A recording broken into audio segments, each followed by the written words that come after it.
Hello everybody, welcome to the Neals Homestead. Today I'm out in greenhouse number 4 where we grow all of our different kinds of tomatoes this year. We've got mountain merit tomatoes, which are borderline commercial tomatoes, but they produce very well, they taste very good, they're highly disease resistant. And I don't like messing with something that I know I'm not going to get a good product out of. And so I'm willing to go down maybe a little bit on my flavor to get a lot of tomatoes that do very well. And then we have some Roma tomatoes, which are very common and more heirloom type tomatoes, because there's some people in my family who want to make paste and that kind of stuff this year. And then we have this whole row of cherry tomatoes. And today what I'm going to show you is how I tie up the tomatoes to the cattle panels.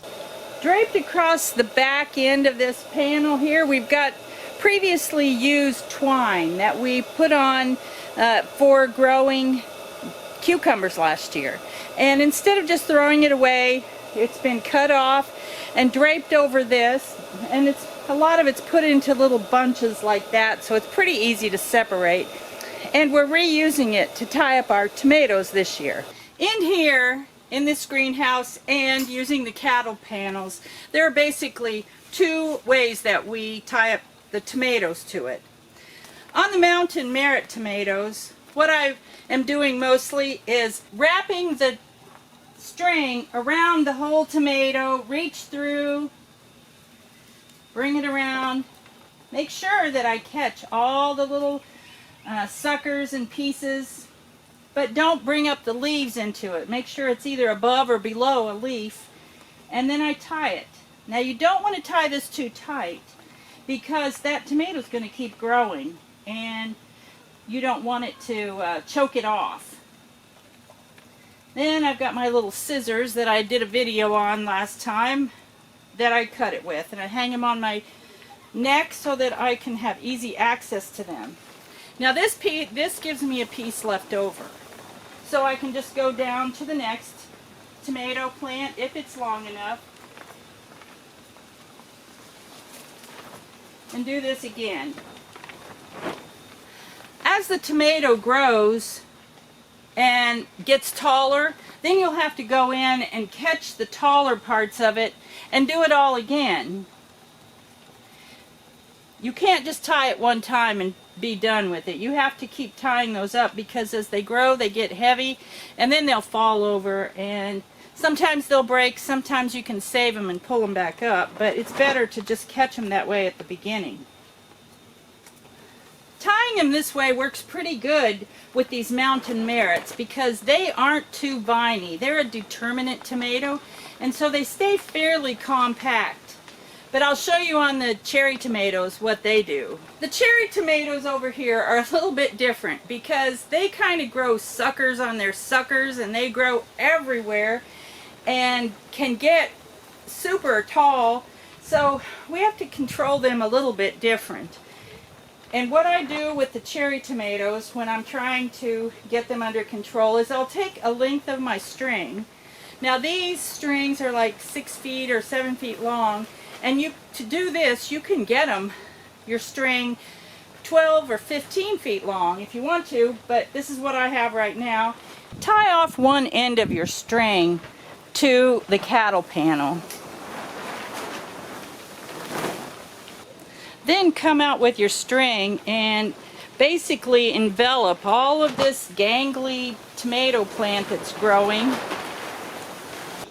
Come around to the other side and wrap that string around one of the stays on the cattle panel. Then you can just go on to the next plant and envelop it. Now you need to be careful not to involve your cluster of flowers or cherry tomatoes, because you don't want to damage them and make them fall off.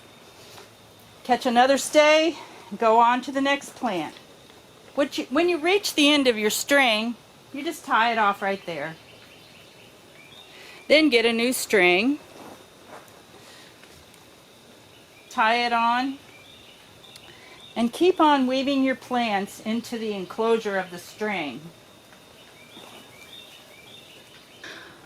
One reason I like this is because this plant right here is not quite so tall. So with my method of doing this, I can drop down and catch those plants.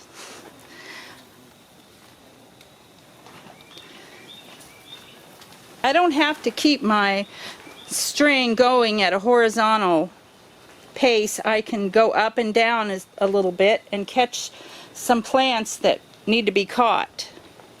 On these cherry tomatoes especially, I'll have to go down each side of my cattle panel and do the weaving thing to collect all of the branches. They're going to grow like crazy, and it'll just be a jungle in here if you let things go crazy. Plus, I'll just give you a brief look at our cucumber row here that are on strings. If I let these cherry tomato vines branches get over here too far, the cucumbers will try to attach themselves to the cherry tomatoes, and then I'll have a big mess on my hands trying to get in between there and take care of everything. It actually might have been a wiser thing to do to plant the cherry tomatoes away from the cucumbers, because they are both very competitive for the space.